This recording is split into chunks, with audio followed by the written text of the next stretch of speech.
कनक coat विचित्र मणिकित सुंदरा तना घना चहुहट हट सुबठ बीथी चाहु पिर बहु विधि बना गजबाजी खच्चर निकर पदचर रत बरु तहि को गने बहुरूप निश्चर दूत अति बल सेन बरनत नहीं बने बन बाग उपवन बाटिका सरकूप बापी सोहहि नर नाग सुर गंधर्व कन्या रूप मुनि मन मोहहि कहु माल देह विशाल शैल समान अति बल गरजहि नाना अखारे बिरहि बहु विधि एक एक तरजहि करि जटन भट कोटि बिकट तन नगर चहुदिसि रक्षहि कहु माहिस मानुष धेनु खर अज खल निक्षर बसहि यही लागी तुलसीदास यहाँ की कथा कछु एक है कही रघुवीर सर तीरथ शरीरहि त्यागी गति पै सही। विचित्र मणियों से उक्त सोने का परकोटा है, उसके अंदर बहुत से सुंदर घर हैं। वहाँ चौराहे, बाजार, सुंदर मार्ग और गलियाँ हैं। सुंदर नगर अनेक प्रकार से सुसज्जित हैं। हाथी, घोड़े, खच्चरों के समूह तथा पैदल और रथों के समूह को कौन गिन सकता है। अनेक स्वरूपों के राक्षसों का दल है, उनकी अत्यंत बलवान सेना अवर्णनीय है। वन, उपवन, फुलवारी, तालाब, कुएं और बावलियाँ शोभमान हो रही है। यहाँ वहाँ मनुष्य, नाग, देवताओं और गंधर्वों की कन्या अपने सौंदर्य से मुनियों के भी मन को मोह रही है। कहीं पर्वत के समान विशाल शरीर वाले बड़े ही बलवान मल्ल गर्जना कर रहे हैं। वे अनेक अखाड़ों में भिन्न प्रकार से एक दूसरे से भिड़ते हैं और जोर जोर से ललकारते हैं। विकट शरीर वाले करोड़ों योद्धा बड़ी सावधानी के साथ नगर की चारों दिशाओं में रखवाली करते हैं। कहीं दुष्ट राक्षस भैंसों, मनुष्यों, गायों, गधों एवं बकरों का भक्षण कर रहे हैं। तुलसीदास ने इनकी कथा इसलिए थोड़ी सी प्रस्तुत की है। ये निश्चित रूप से श्री रामचंद्र जी के बाण रूपी तीर्थ में शरीर को त्याग कर परम गति प्राप्त करेंगे। पुर रखवाले देखी बहु कपि मन कीन विचार अति लघु रूप धरो निशी नगर करो पैसार। चारों दिशाओं से नगर की रखवाली करने वालों को देखकर हनुमान जी ने मन में विचार किया कि मुझे अत्यंत लघु रूप धारण करके रात के समय नगर में प्रवेश करना चाहिए। मशक समान रूप कपिधरी लंकनी चलू सुमरी नरहरि नाम लंकनी एक निशीचरी सो कह चले सी मोहि निंदरी जन ही नहीं मर मूसठ मोरा मोर आहार जहाँ लगी चोरा मुटिका एक महाकपिहनि रुधिर बमत धरनी धनमणि पुनि समारी उठी सो लंका जोरी पानी कर बिनय सशंका जब रावण ही ब्रह्म बर दीन्हा चलत वंशी कहा मोई चीन्हा बिकल हो सीते कपि के मारे तब जाने सुनिश्चर सनहारे तात मोर अति पुण्य बहुता देखयु नयन राम कर दूता। हनुमान जी ने मच्छर के समान लघु रूप धारण करके मानव के रूप में लीला करने वाले भगवान श्री रामचंद्र जी का स्मरण किया और वे तीव्र वेग से लंका की ओर उड़ चले।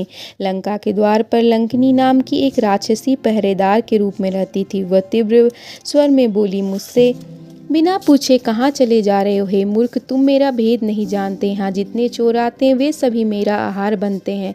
इस पर हनुमान जी ने उसे एक घूसा मारा तो वह खून की उल्टी करती हुई पृथ्वी पर धराशायी हो गई। इसके बाद लंकनी स्वयं को संभाल कर उठी और भयभीत होकर हाथ जोड़ते हुए विनती कर कहने लगी, रावण को जब ब्रह्मा जी ने वरदान दिया था तब चलते समय उन्होंने मुझे राक्षसों के विनाश की यह पहचान बताई थी कि जब तू एक बानर के प्रहार से व्याकुल हो जाए तो समझ लेना कि शीघ्र ही राक्षसों का संहार होने वाला है। तात मेरे बड़े पुण्य है कि मैं श्री रामचंद्र जी के दूत अर्थात आपको अपनी आंखों से साक्षात देख रही हूँ।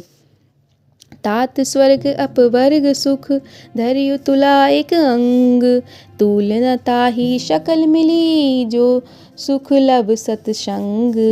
हे तात, यदि स्वर्ग एवं मोक्ष के सब सुखों को तराजू के एक पल्ले में रख दिया जाए तो भी वे सब मिलकर दूसरे पल्ले में रखे हुए उस सुख के बराबर कदापि नहीं हो सकते जो क्षण मात्र के सत्संग से प्राप्त होता है। परवेशी नगर की जे शब काजा, हृदय राखी कौशलपुर राजा, गरल सुधारी पुकर ही मिताई, गोपद सिंधु अनल सितलाई, गरुड़ समेरु रेणु समताही, राम कृपा कही चितवा जाही, अति लघु रूप धरो हनुमाना, पैठा नगर सुमरी भगवाना, मंदिर मंदिर प्रतिकर जोधा, देखे जहाँ तहाँ अगणित जोधा, गयु दशानन मंदिर माही, अति विचित्र कही जात सुनाई, शयन किए देखा कपिते ही, मंदिर महु न देखी बह देही, भवन एक पुनि दीक सुहावा, हरि मंदिर तहाँ भिन्न बनावा। आप अयोध्यापुरी के महाराज श्री रघुनाथ जी को हृदय में रखते हुए नगर में प्रवेश करके सब कार्य पुण्य कीजिए। श्री रामचंद्र जी ने एक बार कृपा करके जिसे देख लिया, ऐसा प्राणी के लिए विष भी अमृत हो जाता है, शत्रु भी मित्रता करने लगता है, समुद्र गाय के खुर के बराबर हो जाता है, अग्नि में शीतलता आ जाती है और पक्षी राज गरुड़ तथा विशाल से मेरु पर्वत भी उसके लिए रजकण के समान हो जाता है। इसके बाद हनुमान जी ने सूक्ष्म रूप धारण किया और भगवान श्री राम का स्मरण करते हुए लंका नगरी प्रवेश किया।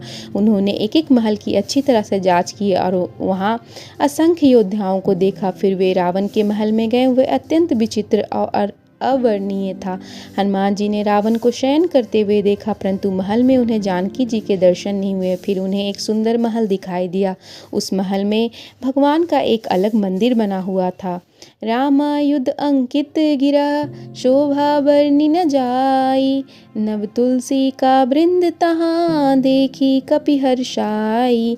वहाँ महल श्री रामचंद्र जी के आयुध अर्थात धनुष बाण के चिन्हों से सुशोभित था। उसकी शोभा का वर्णन नहीं किया जा सकता। वह नए नए तुलसी के वृक्ष समूहों को देखकर हनुमान जी मन ही मन बहुत हर्षित हुए।